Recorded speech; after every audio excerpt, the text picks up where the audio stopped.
Hello, I'm Ron Strickland. This webcast is one of a series in which I'm providing some brief lectures and commentaries on topics from the courses I teach in literary and cultural studies. In this installment, I'll say some things about the Old English epic poem, Beowulf. Traditional epic poems were songs sung in praise of kings and other military leaders. These epics were passed down from generation to generation and held in the memories of the poets or bards who sang them at ceremonial occasions. These poems served both an historical function for their communities in which literacy was not widespread, and also the ideological function of legitimizing the authority of the ruler. Traditional epic poems are sometimes called oral epics or primary epics in order to distinguish them from written or secondary epics like Virgil's Aeneid or Milton's Paradise Lost. Secondary or literary epics use many of the conventions of the oral epics, but they were composed at later dates in literate communities by single authors who develop distinctive individual styles that are fixed by the act of writing. Beowulf is considered to be the first post-classical European epic. That is, Beowulf is the oldest surviving European epic composed after the classical Greek and Roman epics of Homer and Virgil. Beowulf survives because it was written down at around the year 1000, although it must have existed in oral performance long before that. Beowulf was not published until the 19th century, and even then it was considered to be primarily of antiquarian historical interest, rather than a work of distinctive literary merit. One distinctive feature of studying an anonymously composed oral epic like Beowulf is that the concept of authorship will have much less importance than it does in the study of a typical piece of modern literature. In our modern post-romantic conception of literature, the individual expression of the author's experience, the author's inspiration, typically takes on great importance, but not so much in the study of an oral epic. Consider, for example, the case of the ancient Greek poet Homer, considered by many to have practically invented the epic. We're not even sure when he lived.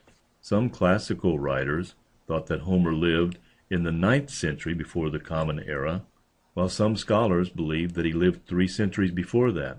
Some scholars believe that the name Homer originally refers to one distinctive individual voice, while other scholars believe that the name designates a group of poets. At any rate, whatever might be said of the conditions at the time of original composition of epic poems like the Iliad and the Odyssey, by the time we read them, these poems have passed down from bard to bard over many generations, each bard learning the poems, memorizing them, singing them, passing them on to the next poet of the next generation. These poems must have changed over the centuries, being transmitted in this way. Beowulf, too, would have been passed down from generation to generation. The events described in the poem would have occurred before the year 600 of the Common Era, but the poem was not written down in the form that we have it until around the year 1000.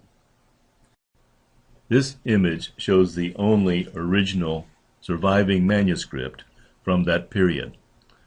The manuscript is held in the British Museum. Even though the poem is written in Old English, the characters and the territories in which they live are on the continent.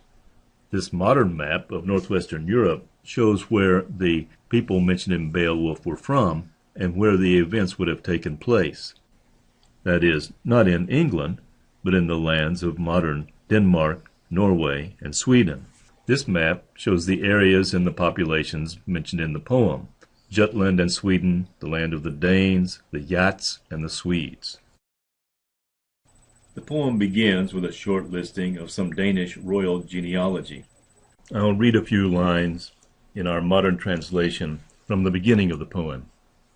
So the Spear Danes in days of old were led by a lord, famed for his forays. We heard of that prince's power and prowess. Often shield-chefing ambushed enemies, took their mead benches, mastered their troops. Though first he was found forlorn and alone, his early sorrows were swiftly consoled. He grew under heaven, grew to a greatness renowned among men of neighboring lands. His rule recognized over the whale road. Danegeld granted him. That was a good king.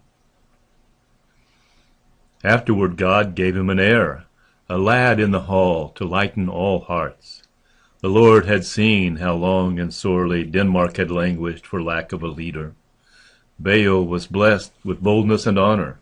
Throughout the north his name became known. A soldierly son should strive in his youth to do great deeds, give generous gifts, and defend his father. Then in old age, when strife besets him, his comrades will stand and his folk follow. Through fair dealing a prince shall prosper in any kingdom. Still hail on the day ordained for his journey, Shield went to dwell with the world's warder. His liegemen bore his bier to the beach. So he had willed, while wielding his words as lord of the land, beloved by all. With frost on its fittings, a lordly longboat rode in the harbor, ring-bowed and ready. They propped their prince, the gold-giver, in the hollow hull, heaped with treasures, the famous man at the foot of the mast. No ship ever sailed more splendidly stocked with war weapons, arms, and armor. About his breast the booty was strewn, keepsakes soon to be claimed by the sea. So he was sent as a child chosen to drift on the deep. Now the Danes granted treasures no less than those they had taken, and last they hoisted high overhead a golden banner as they gave the great one back to the Baltic with heavy hearts and mournful minds. No man can say, though clever in council or strong under sky, who might have landed that shipload of loot. But the son of Shield was hailed in the strongholds after the father had fared far away, and he long ruled the lordly shieldings. A son was born unto Beowulf also, proud Healfdene, who held his high seat, battle-hardened and bold in old age. 4 offspring descended from Healfdene, awake in the world: Hrothgar, Hrothgar, kindly Halga. I have heard that the 4th was Onela's queen, and slept with the sovereign of haughty Swedes. Hrothgar was granted swiftness for battle and staunchness in strife. Friends and kinfolk followed him freely. His band of young soldiers swelled to a swarm.